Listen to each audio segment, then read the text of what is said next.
আজকে বড় আফসোস, দুঃখের সাথে বলতে হয় এই জায়গায় প্রোগ্রামটা হচ্ছে, আপনাদের একটু কষ্ট হচ্ছে বুঝতে পারছি, কেন প্রোগ্রামের জায়গা নয়, কিন্তু আমার ভাবতে অবাক লাগছে। 26শে জানুয়ারি স্বাধীন দেশের প্রজাতন্ত্র দিবসকে লক্ষ্য করে ওয়াকফ বাঁচাবার জন্য ওয়াকফ সংশোধনী বিল 2024 বাতিল করতে হবে, কথাটা লিখেছে ঠিকই, কিন্তু এখন ইমপ্লিমেন্ট করেনি। তার প্রতিবাদে আমরা মিটিং করছি।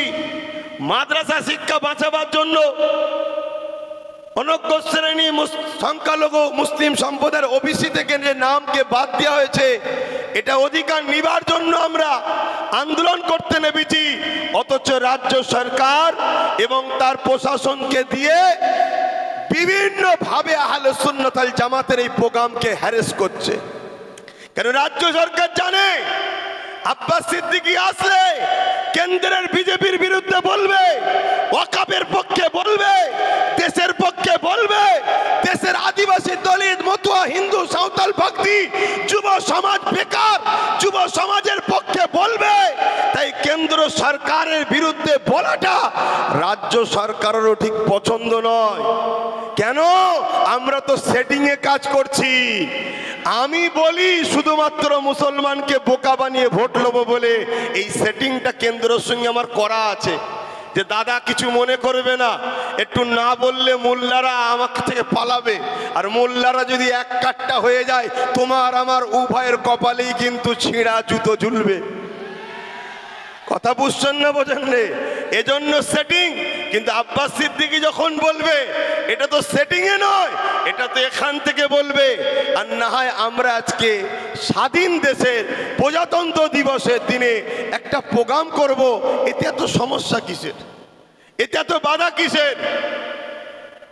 দেখুন, আলোচনা অনেক বাকি আছে, লড়াই আজকে শেষ নয়।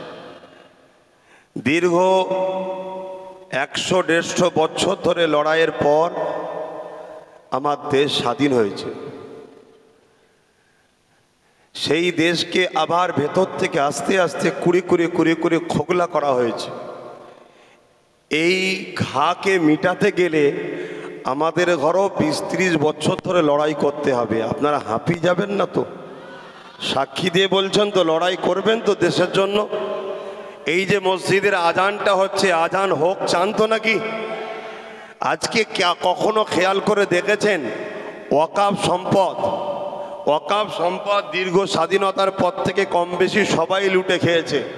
কেন্দ্র সরকার সম্পূর্ণ দিতে চাইছে কেন? অর্থাৎ আইন তৈরি করে ওটা ওয়াকফ নয় এটা পরিকল্পনা করতে চাইছে কেন? এটা কখনো ভেবে দেখেছেন? এই ভারতবর্ষের কেরলে একটা মসজিদ আছে যে মসজিদের বয়স 1400 বছর। এই ভারতবর্ষের গুজরাটে একটা মসজিদ আছে, মসজিদের বয়স 1300 বছর। এই বাংলায় অনেক মসজিদ আছে যে বয়স 800, 900, 1000 বছর। এই মসজিদ যেখানে 1000 বছর আছে, 1300 বছর, 1400 বছর, 1500-1200 বছর ধরে মসজিদ আছে, তার মানে মসজিদ যখন আছে মুসলমান আছে। তার মানে 1400 বছর, 1300 বছর, 1100 বছর, 1000 বছর ধরে ভারতের মুসলমান আছে। যে দেশে হাজার বছর ধরে মুসলমান থাকে সে দেশের কখনো মুসলমানকে এনআরসি এনপিআর এর নামে হুমকি দিয়ে চুমকি দিয়ে ভয় দেখিয়ে তাড়ানো সম্ভব নয়। এটা মোদি বাবুরা বুঝে নিয়েছে। তাই এদের অস্তিত্বটাকে প্রথম মিটাও, এদের মসজিদকে প্রথম দখল করো, এদের মাদ্রাসাকে দখল করো, এদের খানকাকে মিটাও, এদের কবরস্থানকে মিটাও। আইনের মাধ্যম দিয়ে ওগুলোকে কর্পোরেটদের হাতে তুলে ওগুলোকে বিলীন করে দিয়ে ওগুলোকে ভেঙে গুড়িয়ে দিয়ে এদের পেহচানকে প্রথম মিটিয়ে দাও। এদের যখন পেহচান মিটিয়ে যাবে, 1000 বছরের মসজিদ থাকবে না, 1000 বছরের মাদ্রাসা থাকবে না, 1000 বছরের কবরস্থান থাকবে না, তখন আমরা বলবো স্বাধীনতার পরে তোমরা এসেছো, এদেরকে তখন আমাদের তাড়াতে সুবিধা হবে।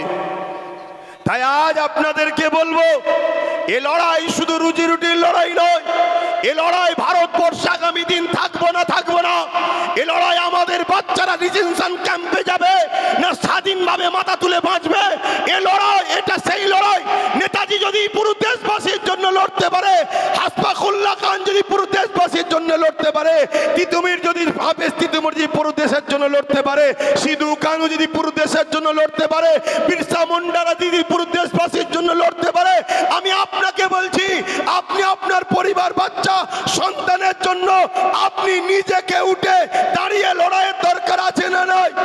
কারা লড়াই করতে পারবেন উঠে দাঁড়িয়ে যান, কারা লড়াই করতে পারবেন উঠে দাঁড়িয়ে যান। তবে এ লড়াই সংবিধানকে মান্যতা দিয়ে হবে, কেন আমরা সংবিধানকে বাঁচাবার জন্য এসেছি। এ লড়াই সংবিধানকে মান্যতা দিয়ে হবে।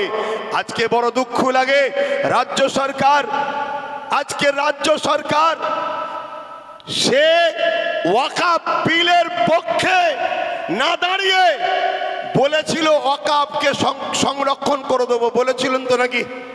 আজকে আপনাদেরকে একটা ছোট তথ্য দিয়ে যাচ্ছি, সময় কম। উত্তর 24 পরগনা আব্বাস আলী গোরাচাঁদ বলে একজন আল্লাহর ওলি রয়েছে, তিনার 900 বিঘে জায়গা ছিল।